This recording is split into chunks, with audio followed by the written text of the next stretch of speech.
முதலமைச்சர் ஸ்டாலின் அவர்கள் திமுக தலைவராக 8வது ஆண்டில் அடியெடுத்து வைக்கிறாரு. இந்த 8 ஆண்டுகளை ஒரு தலைவராக அவர் என்னென்ன சக்ஸஸ் ரேட் வந்து வச்சிருக்கிறாரு, அடுத்தபடியாக சிஎம் ஆனதுக்கப்புறம் ஒரு 4 வருஷத்தில் என்னென்னலாம் சக்ஸஸ் வந்து பண்ணார். அதாவது இந்த ஸ்டாலின் தான் வராரு, விடியல் தர போகிறாருன்னு சாங்கை முன்படுத்தி தான் நிறைய விஷயங்களை வந்து பண்ணாங்க.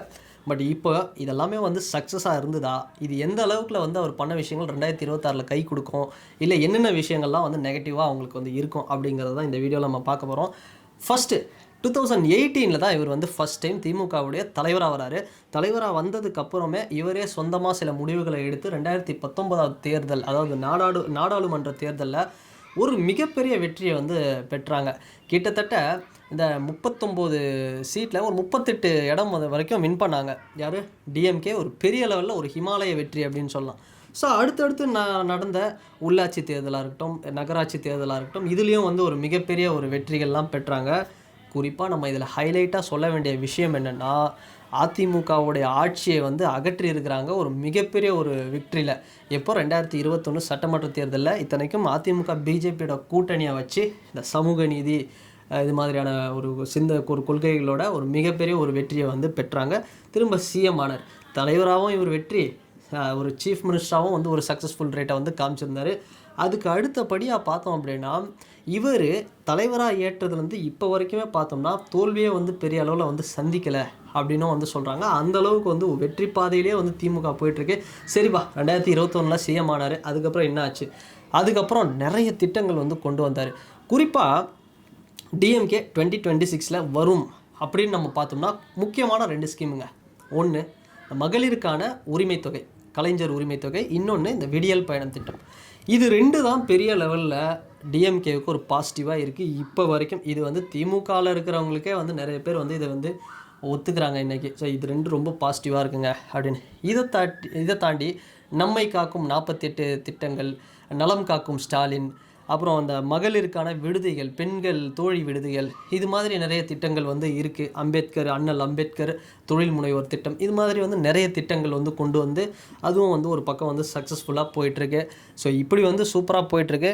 ஸோ இந்த இடத்துல நம்ம வந்து பார்த்தோம்னா, இப்போ ரீசெண்டாக இந்த திட்டங்கள் பிற மாநிலம் மட்டும் இல்லை, பிற உலகத்தில் இருக்கக்கூடிய பல இடங்களில் இந்த திட்டங்கள்லாம் ஃபாலோ பண்ணுறாங்களாம். ஸோ அந்தளவுக்கு ஒரு முன்மாதிரியாக வந்து தமிழ்நாடு வந்து போயிட்டுருக்கு. சிஎம் சூப்பராக பண்ணிகிட்ருக்காரு அப்படின்னு ஒரு பாசிட்டிவ் சொல்கிறாங்க. ஐநாலே வந்து பார்த்தோம்னா, ஐநா சபையிலே சிஎம் வந்து ஒரு நல்ல அங்கீகாரம் வந்து கொடுக்குறாங்க. இப்படிலாம் வந்து போயிட்டுருக்கு. இப்போ ரீசெண்டாக பகவந்த் மான் பஞ்சாபுடைய சிஎம் வந்து வந்திருந்தார். நான் கூட இந்த காலை உணவு திட்டத்தை பஞ்சாபில் வந்து செயல்படுத்தலான் இருக்கேன்.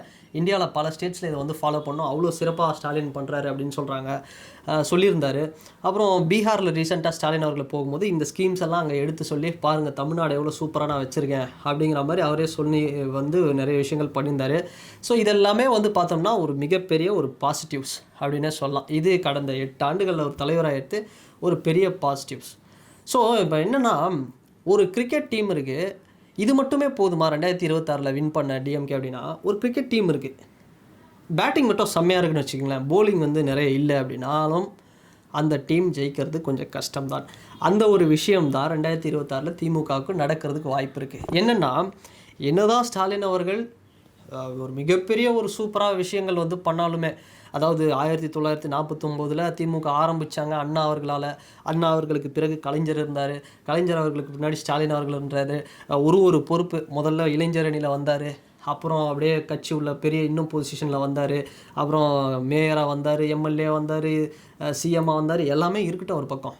பட் இப்போ 2026 அவருடைய அந்த பிராண்ட் வேல்யூ, பிஜேபினா மோடினா பிஜேபியில் ஒரு ஃபேஸ் வேல்யூ இருக்குது பார்த்தீங்களா, அந்த ஒரு வேல்யூ கை கொடுக்குமா அப்படின்னா, அவங்களுக்கு இருக்கக்கூடிய பெரிய நெகட்டிவ்ஸ் ஆன்டி இன்கம்பன்சி, அது வந்து நம்ம ஒன்றுமே பண்ண முடியாது. ஆட்சி மாற்றம் அப்படிங்கிறது மக்கள் வந்து விரும்புகிறாங்க. இன்றைக்கி என்னதான் வந்து ஏடிஎம்கே கொஞ்சம் வீக்காக இருந்தாலும் அட்லீஸ்ட் விஜயை வச்சியாவது ஏதாவது பண்ணுவோமா, டிவிக்கு ஏதாவது ஒரு சேஞ்சாக இருக்குமா அப்படிங்கிறத விரும்புகிறாங்க. ஸோ ஆட்சி மாற்றம் அப்படிங்கிறது ஒரு சலிப்பு அப்படிங்கிறது ஜென்ரலாக வரும். அது ஒரு பெரிய நெகட்டிவாக இருக்கும். ஸோ இன்னொரு விஷயம், இந்த திட்டங்கள் எல்லாமே இருக்குப்பா, பட் லா அண்ட் ஆர்டர், இந்த சட்டம் ஒழுங்கு அப்படிங்கிற ஒரு பிரச்சனை எப்படி இருக்குது அப்படின்னா, தமிழ்நாட்டில் இது கொஞ்சம் ஒரு மோசமாக தான் இருக்குது அப்படிங்கிற மாதிரி ஒரு சில ரிப்போர்ட்ஸ் எல்லாம் சொல்கிறாங்க. அதுக்கு வந்து மக்கள் பெருசாக வந்து ஒரு திருப்தி வந்து இல்லை அப்படின்னு சொல்கிறாங்க. சரி, இன்னொரு பக்கம் வேறு என்ன பிரச்சனை? இந்த போதைப் பொருட்கள் பிரச்சனை, அப்புறம் இந்த லிக்கர், ஆல்கஹால் இது மாதிரியான பிரச்சனைகள் வந்து ஒரு பெரிய தலைவலியாகவே இருக்குது. இதை தாண்டி இன்னைக்கு தமிழ்நாடு தான் வந்து நம்பர் 1 ஸ்டேட்டாக இருக்குது. எதில்? இந்த தெருநாய்க்கடி ரேபிஸ் அப்படிங்கிற இந்த ஒரு விஷயத்தில். ஸோ இதெல்லாம் வந்து மக்களுக்கு ஒரு மிகப்பெரிய பிரச்சனையாகவே இருக்குது அப்படின்னே சொல்லலாம்.